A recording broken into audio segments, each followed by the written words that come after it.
Westminster Shorter Catechism, Question and Answer 33. Quaestio trigesima et tertia, quid est justificatio?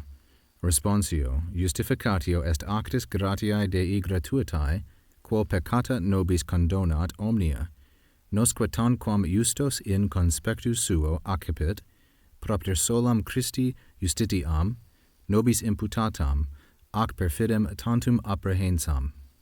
The question, what is justification? Justificatio is feminine singular and nominative. It is the predicate of this neuter singular nominative interrogative pronoun. The answer, justification, justificatio, est actus.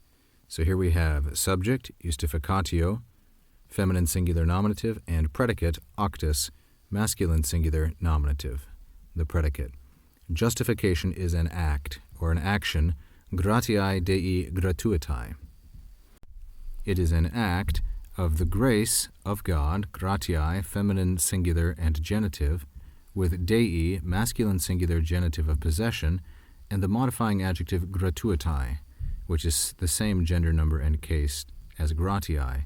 So what kind of an act of grace is it? It's a free act. It's a gratuitous act of grace, in no way deserved or earned. And then we have a relative clause. The antecedent of quo is actus. So quo is masculine and singular, taking its gender and number from the antecedent, but its case is ablative because it's an ablative of instrument, whereas actus is nominative as the predicate. And so justification is an act of God's free grace, by which action peccata, the sins, our sins, he pardons, condonat, all of them, omnia. Condonat is the verb, first conjugation, condonare, like so, and its object is peccata, which is neuter, plural, and accusative. It's modified by omnia in the same gender number and case, and the indirect object is nobis, masculine, plural, and dative. By this action of God's free grace, God does something else. First, condonat, secondly, accipit. And he accepts, accipit, us. This is the que, which links condonat and accipit, and us as just, or righteous, tanquam justos, in conspectu suo, in his own sight. He accepts us as righteous in his own sight.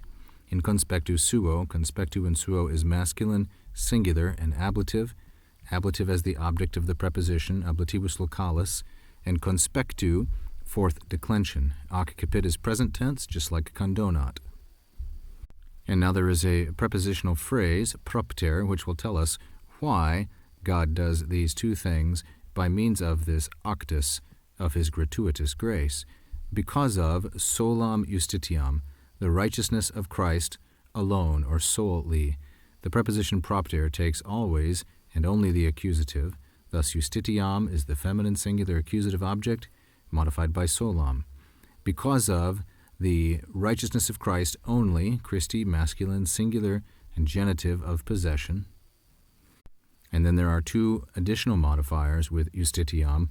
One was solam, but the two additional ones are imputatam and apprehensam. It is a righteousness that is imputatam, imputed to us. This is one of those instances where the derivative of the word is the only proper way to translate it. Imputed to us, nobis, masculine, plural, and dative. Imputed to us, and apprehensam, perceived or received, only tantum perfidem, through faith, by means of faith. Per is also a preposition which takes only the accusative. This is a portrait of John Earl, Bishop of Salisbury, born in 1601 and died in 1665. Although elected to the Assembly, he never joined the Assembly because of his sympathies with the Royalist cause.